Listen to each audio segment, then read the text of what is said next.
Donald Trump के सामने सिर्फ उनका मित्र देश इजराइल ही नहीं खड़ा है, बल्कि अमेरिका के निवासी भी अब ट्रंप के विरोध में उठ खड़े हुए हैं। अमेरिका में ट्रंप के खिलाफ सीटी अभियान चल रहा है। इस खबर को ध्यान से सुनिएगा, बिल्कुल चौंकिएगा मत। हम बिल्कुल भी कोई मजाक नहीं कर रहे हैं। अमेरिका में वाकई ट्रंप के खिलाफ सीटियां बजाई जा रही हैं। आपको याद होगा, ट्रंप ने अवैध प्रवासियों को निकालने के लिए लंबा चौड़ा प्लान बनाया था।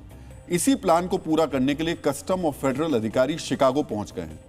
जनता का एक बड़ा तबका ट्रंप के इस फैसले के विरोध में खड़ा है, इसलिए नागरिकों के एक गुट ने सीटियां उठा ली हैं। जैसे ही कोई फेडरल अधिकारी सड़क पर नजर आता है तो नागरिक तेजी से सीटियां बजाने लगते हैं, ताकि आसपास मौजूद प्रवासी को पता चल जाए और वो उस इलाके से भाग जाए। शिकागो में इस अभियान को विसिल प्रोटेस्ट यानी सीटी वाला अभियान भी कहा जाने लगा है। ऐसा इतिहास में शायद पहली बार हुआ होगा। विरोध प्रदर्शनों में आज तक झंडे, बैनर, मशाल और मोमबत्तियां ही देखी गई थी, लेकिन अमेरिका के शिकागो में सीटी विरोध का हथियार बन गई है।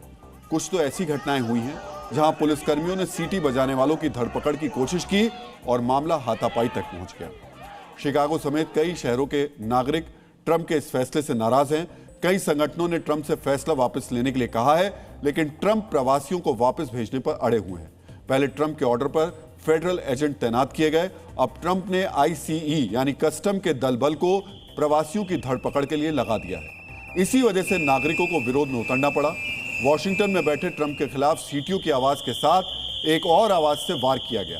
यह आवाज है अमेरिका के पूर्व राष्ट्रपति रोनाल्ड रीगन की। आखिर रीगन की आवाज में ऐसा क्या कहा गया जिसने ट्रंप को परेशान किया? तो अब आप समझ गए होंगे इन सीटियों को सुन करके कि किस तरीके से ट्रंप के खिलाफ बाकायदा शिकागो में ये सीटी विरोध प्रदर्शन शुरू किया गया है। इस सीटी के जरिए उन प्रवासियों को चेतावनी दी जाती है कि देखिए, आपको पकड़ने के लिए ट्रंप का दल आ गया है, आप सतर्क हो जाइए, रास्ते से निकल जाइए। इससे पहले हमने आपको रीगन के विचारों का एक विज्ञापन भी सुनवाया था और इस विज्ञापन की शक्ल में दुनिया के सामने जो रखा है, इसको उस कनाडा ने रखा है। तो ट्रंप ने इसे उनकी टैरिफ नीति का विरोध मान लिया। ट्रंप ने साफ साफ कहा कि इस विज्ञापन का मकसद टैरिफ नीति को लेकर भ्रम फैलाना है। इसी वजह से ट्रंप ने कनाडा के साथ टैरिफ को लेकर संवाद को भी रद्द कर दिया है। कनाडा पर ट्रंप ने पहले ही 25 से लेकर 40% टैरिफ लगा रखा है।